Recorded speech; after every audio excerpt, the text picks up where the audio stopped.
Does the Kevin Sumlin-Khalil Tate combination look familiar? Mark Rogers TV, the voice of college football, breaking down the Power 5 conferences, and we are delivering our previews and predictions. This will culminate with our college football playoff predictions.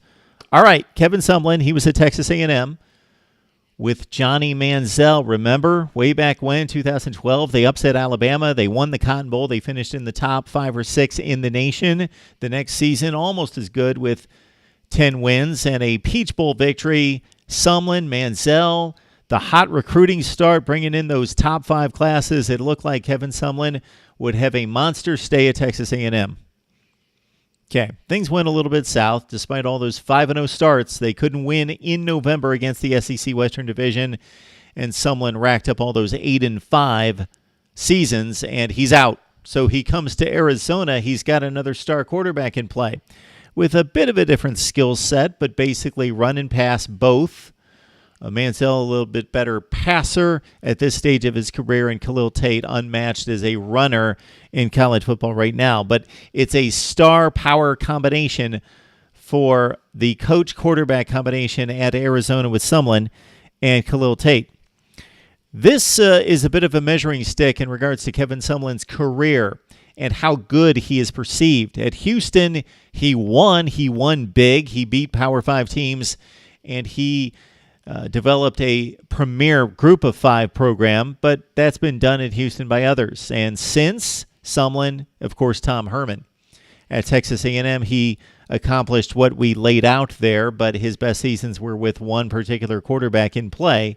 He built the foundation with recruited players in the top 5, but couldn't finish the deal on the field and continued to lose 5 games at Texas A&M. So he now takes over a program where the expectations aren't what they would be at a Texas A&M, but if he goes 7-5, 7-5 repeatedly at Arizona, well, a lot of coaches could do that. If they can vie for Pac-12 South Division championships, not every year, but many years, and challenge USC and possibly what's going to be UCLA under Chip Kelly, well, Kevin Sumlin shows that he is a top football coach. He's got a top quarterback in Khalil Tate. I'm not quite as high on Tate as many of the publications that say he is the best quarterback in the country. He has much to prove in the passing category. He is the best thing that happened to this conference, the Pac-12 in 2017, a conference that lost 8 of 9 postseason games. And even though Arizona was one of the victims, Khalil Tate was exceptional and kept the Pac-12 relevant in terms of national narrative and conversation through much of the season. He had the best 6-week run for a rushing quarterback in the history of college football with 1,243 rushing yards and 11 touchdowns. Now, it's interesting from both sides of Khalil Tate's game what happened to him down the stretch.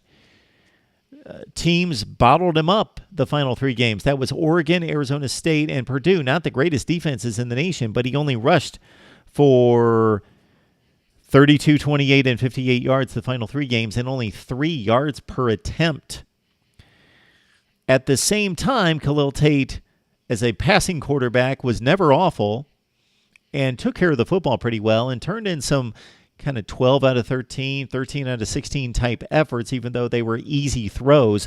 But down the stretch, he improved as a passer. Against Purdue, he torched the Boilers, a very good Big Ten defense. Not great, not elite, but much improved, for 302 yards and 5 touchdowns through the air. All right, star running back J.J. Taylor, 847 yards on the ground and 5 touchdowns, but there's nothing behind him. No depth, no experience, nothing to count on. And somebody's obviously going to have to rush the ball besides Taylor and Tate at some point. Arizona brings back its top 3 receivers, and Tony Ellison, 37 catches, 5 touchdowns. Sean Brown caught 43 and 6 scores. Sean Poindexter, 19 for 294 through the air. They have 2 really good offensive linemen in center, Nathan Aldridge, and left tackle Lath Freak. But tons of experience along the front line. The starters coming back, but not deep. So nobody get hurt along the offensive front. New offensive coordinator Noel Mazzoni has made his way through the Pac-12 and the SEC a number of times in various stops. What's interesting and what was pointed out to me in a number of conversations and in looking at articles online is to see that Noel Mazzoni produced maybe his best quarterback play and the best quarterback play that Brett Hundley, the current Green Bay Packers backup quarterback, ever displayed in 2014. Maybe that's the model for Khalil Tate as a runner, passer, run first, pass second, but pass very effectively in the example of Brett Hundley in 2014. So maybe that's Noel Mazzoni working his magic, and maybe he's a good fit for Khalil Tate. Defensively, it was mostly awful in 2017. They were very young. They gained much experience, and like we talked about with UCLA, Arizona should be much better on defense just because these guys have experience and they still have plenty to go and might be even better in 2019 because they'll have a veteran defense at that point. Their three best pass rushers all back in Kylan Wilborn, who had 7 sacks and 9 tackles for loss, Tony Fields with 104 tackles, 7.5 tackles for loss and 5 sacks, and Colin Schooler, who had 13.5 tackles for loss on 96 stops and 4 sacks. All those guys, Fields, Schooler, and Wilborn, were freshmen last year.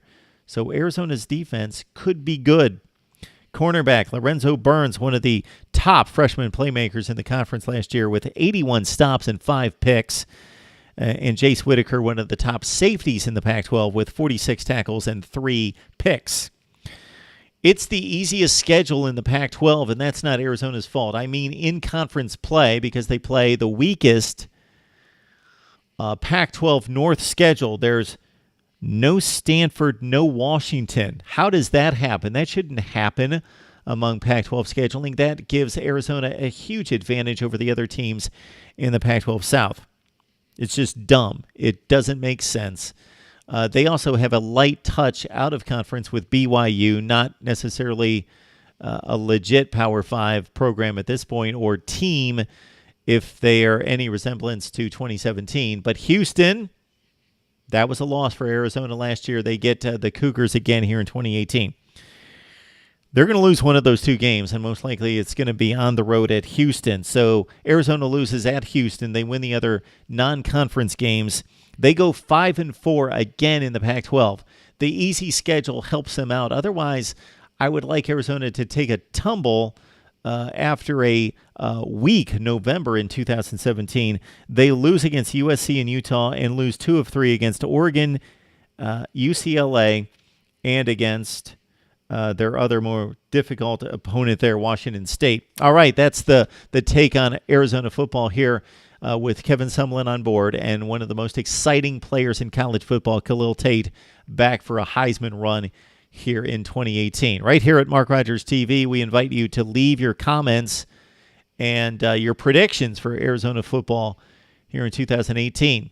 Like, comment, subscribe, and, of course, join our mailing list. Just send your email address and name to MarkRogersTV@gmail.com, and we get you that weekly newsletter with stats and trends and information starting with Week 1. Right here at Mark Rogers TV, the voice of college football.